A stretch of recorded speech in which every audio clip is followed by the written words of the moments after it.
This is my certificate from Google's AI Essentials course, an investment of 5 hours and $49 for what the internet calls hands down the best AI course for beginners. But you won't have to spend either, because in this video we are going through every module, every quiz, every example, the concept showing how AI shapes our everyday life, the skills Google thinks everyone should learn next, and a few things the course doesn't mention but probably should. So, what does Google actually teach us about AI, and is it really worth it?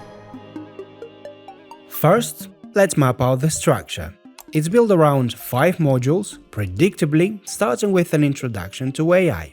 Then it shifts into the how-to phase in Module 2, where you learn how to maximize productivity using AI. Building on top of that, Module 3 is all about prompt engineering and how to talk to these models in a way that actually gets good results. Module 4 covers the often overlooked topic of using AI responsibly, giving you clear examples of what to watch out for. And finally, Module 5 wraps you all up with a guide on how to stay ahead of the curve in a field that never seems to stop moving. Okay, I've got a pretty cool example that'll make the boring definitions way easier to remember. Imagine you're driving a car. You're watching the road, reading signs, checking your mirrors, and reacting to things before you even realize it. That's your intelligence in action. Now, think about what it takes for a machine to do the same thing. In this context, artificial intelligence refers to a system that tries to copy human intelligence, how we think and how we make decisions. But instead of instincts and experience, it relies on data, a lot of data, which we call a training set. Every photo of a road, every traffic sign, every recorded drive in that training set becomes a small piece of the learning process. This process is called machine learning, and once the system learns enough, we can decide how to use it. In the case of self-driving cars, there are usually 2 main ways to implement it. The first is augmented AI, where the machine helps the driver, controlling the speed, staying in the same lane, warning about obstacles. The second is automated AI, where the car takes full control and drives itself. Both came from the same idea, but one supports us while the other replaces us entirely. Despite all the hype though, self-driving cars always seems to be pushed just a few years away. But there are plenty of practical ways AI can change how we work right now. In this module, Google divides the world of AI tools into 3 main groups.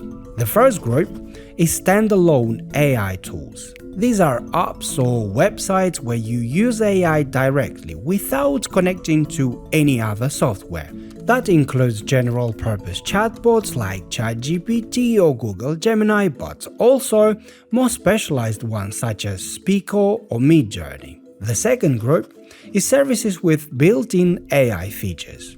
A good example is Photoshop's generative fill. It's not quite a tool, but rather an AI feature running inside an existing software. And finally, there are custom AI solutions made for very specific tasks. For example, Johns Hopkins Hospital has an AI system that helps doctors detect early signs of sepsis. But developing such tools requires dedicated data, and they are not widely available.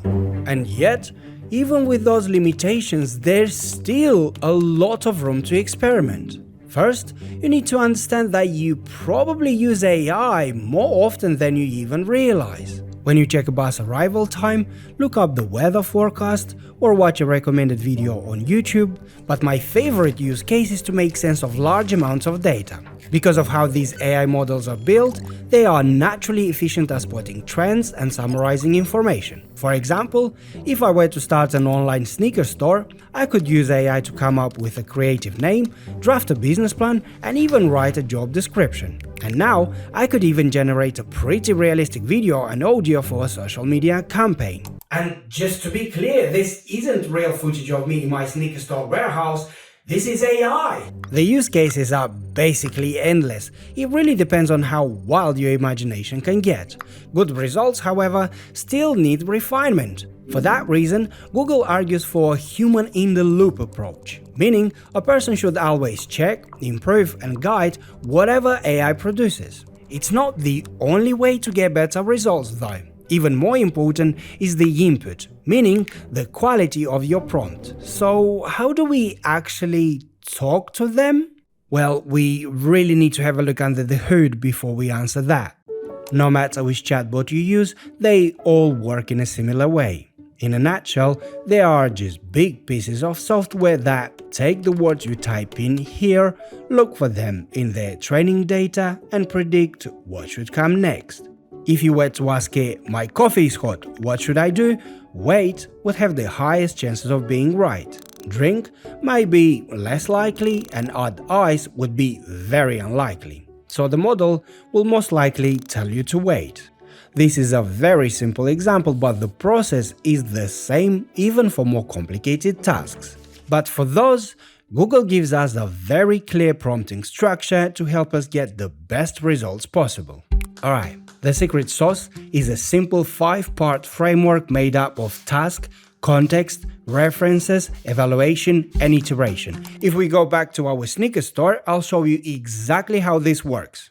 Let's imagine that by now, we've been in business for a few good years. We are doing pretty well, stacking decent cash. But it could be better if a marketing analyst dug into our consumer feedback.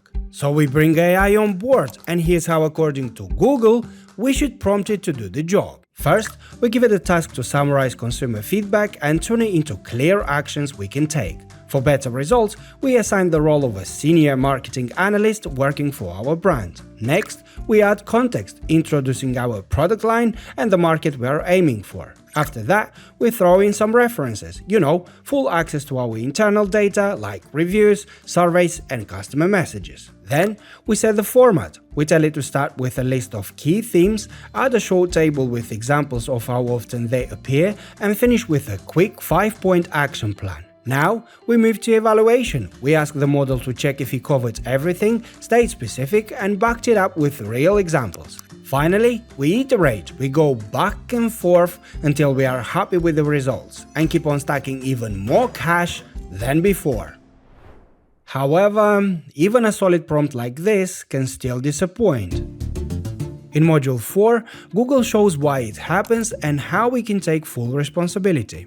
The most common problem starts with the training data, because that's usually where bias starts to show.